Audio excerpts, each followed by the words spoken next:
అందరం కలిసి జై తెలంగాణ అన్న వేదికలు చాలా తక్కువ కాబట్టి. So first of all Telangana Vikas సమితికి కృతజ్ఞతలు, అభినందనలు. ఒక డెమోక్రటిక్ డైలాగ్ కోసం మళ్ళీ ఒక సమావేశాన్ని ఏర్పాటు చేయడం, ఈ చర్చలతోనే చాలా సమస్యలు పరిష్కారం అవుతాయి. బడ్జెట్ మీద రావడం అనేది ఇంతకుముందు మన రమణన్ అన్నట్టు, అసలు బడ్జెట్ మీద సోషల్ మీడియాలో కూడా చర్చ జరిగేంత స్థాయికి పోవాలి, అవగాహన పెరగాలనేది ఒక కామర్స్ డాక్టరేట్గా నాకున్న ఒక అంచనా. ఎందుకంటే బడ్జెట్ అనగానే అది ఒక బ్రహ్మ పదార్థము, అసలు దాంట్లో ఆ బడ్జెట్ అనగానే టీవీలు కట్ చేసి ఎంటర్టైన్మెంట్కి అయిపోయేకాయ వస్తారు. బడ్జెట్ మనం డిబేట్లో కూర్చోగానే అమ్మ ఏందిరా నాయన దీంట్లో ఇదేం జరుగుతున్నదని, అట్లా కాకుండా ఇంకా సరళీకరించాల్సిన పరిస్థితి ఉంటుంది. వీలైతే వికాస్ సమితి కానీ ఇంకా కొన్ని సంస్థలు కలిసి మన బడ్జెట్ మనకేమి ఇస్తుంది అనేది ఒక జిల్లా స్థాయిలో కూడా అవగాహన కల్పించే ప్రయత్నాలు చేస్తే బాగుంటుంది అనేది. ఎందుకంటే ప్రజా చైతన్యమే ప్రభుత్వాలనైనా విపక్షాలనైనా చైతన్యం చేస్తాయి. ఆ ప్రెషర్ ఉంటుంది, ప్రెషర్ గ్రూప్గా ఉంటుంది. ఇప్పుడు దేవి గారు మాట్లాడినప్పుడు ఉద్యోగ సంఘాల తరఫున మాట్లాడతాడు కాబట్టి వారు ఆ అంశాల మీద తీసుకురాగలుగుతాడు. అట్నే ప్రొఫెసర్ గారు మా సీతారాం గారు వారికి సంబంధించిన కోణం నుంచి వస్తుంది, వివిధ రూపాలు వస్తాయి. నేను మొదటి నుంచి కూడా వినోద్ గారిని చూస్తున్నా కదా, వారి యొక్క విశ్లేషణ రాజకీయంగా కాకుండా ఒక విజ్ఞానపూరితంగా ఉంటుంది. విమర్శ కూడా చాలా అండర్లైన్గా ఉంటుంది, అది అర్థమయ్యేటోళ్ళకే అర్థమవుతుంది. ఏదో గుడ్డిగా తూకిత్తా అంటే తూకిత్తా అని కూడా కొంచెం స్పష్టమైన విమర్శ ఉంటుంది. దాన్ని అవగాహన చేసుకుంటే విమర్శకు కూడా సహేతుకత అవసరం. ఏదో ఇష్టానుసారంగా విమర్శ చేసినామంటే కూడా, ఇప్పుడు ఈ సోషల్ మీడియా డిస్కషన్స్ డిబేట్స్ ఇవన్నీ ఏంటంటే డామినెన్స్ రోల్ ఉంటుంది. బట్ బడ్జెట్ దగ్గర డామినెన్స్ ఏమి ఉండదు. ప్రభుత్వం సమాధానపూర్వకమైన పత్రం అది. మిత్రుడు కూడా ఏబీవీపీ నుంచి అయినా కూడా యూనివర్సిటీ నుంచి అయినా ఒక ప్రజా కోణం నుంచి తను దేన్నైనా చూడగలుగుతాడు. విమర్శ కూడా అంతా బీజేపీలో ఉన్నప్పటికి కూడా సరే, అప్పుడప్పుడు మేము పాపారావు గారు కొట్లాడుకుంటుంటాం టీవీలో అటు ఇటు, ఆయన అన్ని రకాల విమర్శలు చేస్తారు. పాపారావు గారు అయితే ఎప్పుడు ఆయన రైతు పక్షం ప్రజాపక్షంతోనే ఉంటారు. వారు సిపిఎం అయినా సరే వీళ్ళందరూ నేను ఎందుకంటే డిఫరెంట్ కోణాల నుంచి చూసిన కాబట్టి. రమణమూర్తి గారికి కొంచెం తక్కువ మాకు కనెక్టివిటీ. ఈ మధ్య కృష్ణారెడ్డి అన్న ఎప్పుడు డిబేట్లలో కలుస్తున్నాం. మీరు అందరూ కూడా ఇప్పుడు తెలంగాణ కొరకు కొట్లాడిన వాళ్ళం ఒక వేదిక మీద కూర్చొని మాట్లాడుకున్నట్టు అనిపించింది తప్పితే దీంట్లో ఏదో పక్షాలుగా మనం స్పందిస్తున్నట్టుగా కనబడతలేదు. ఈ ప్రజాస్వామ్య వాతావరణం కొనసాగించడానికి ఇంకా ప్రజా సంఘాలు ప్రయత్నం చేయాల్సిన అవసరం ఉందని నా యొక్క అభిప్రాయం. సరే, నేను విమర్శకు ఎందుకు పోనంటే గతంలో చేయాల్సి ఉండే, అది మేము కూడా చేయాల్సి ఉండే. కాంగ్రెస్ పార్టీగా కూడా మొదటి దశలో కొంత ప్రయత్నం చేసినాం. అప్పుడు పొన్నాల లక్ష్మయ్య గారు మాకు పిసిసి ప్రెసిడెంట్గా ఉన్నప్పుడు కొంత ప్రయత్నం చేసినాం. ఎందుకంటే రాజకీయ పక్షాలంటే గడ్జెస్నో లేకపోతే రక్కస్నో క్రియేట్ చేసుకోవడం ప్రజలకేం మేలు జరగదు. At the same time Telangana చాలా కష్టాలు పడి తెచ్చుకున్న తెలంగాణ. ఏ రాష్ట్ర విభజన కూడా ఇంత ఏమంటామో ప్రాణ త్యాగాలు, ఇంత పెద్ద ఎత్తున పోరాటాలు చేసిన పరిస్థితి లేదు. ఉద్యమకాలంలో అందరం కలిసి ఉన్న వాళ్ళమే. At the same time BJP Sushma Swaraj గారి కాడికి ఏ రాత్రి అయినా పోగలగా స్వేచ్ఛ ఉండేది. కాంగ్రెస్ పార్టీ ఏ ఎంపీలైనా ఏ నాయకులైనా సరే అంతర్గతంగా వాళ్ళు కలిస్తే ఇబ్బందులు అయ్యేది, అయినా కూడా సీక్రెట్గా కలిసేది.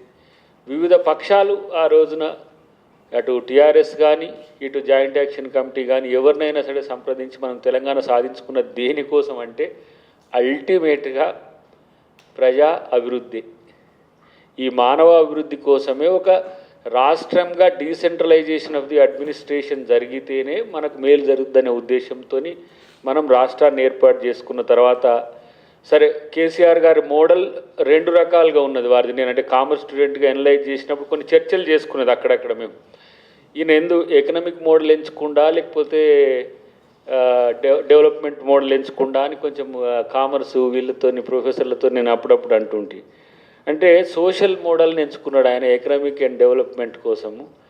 అంటే సామాజిక వర్గాలను బలోపేతం చేయడానికి ఈ బీసీలకు సంబంధించిన అలాంటి పథకాలు తీసుకురావడం.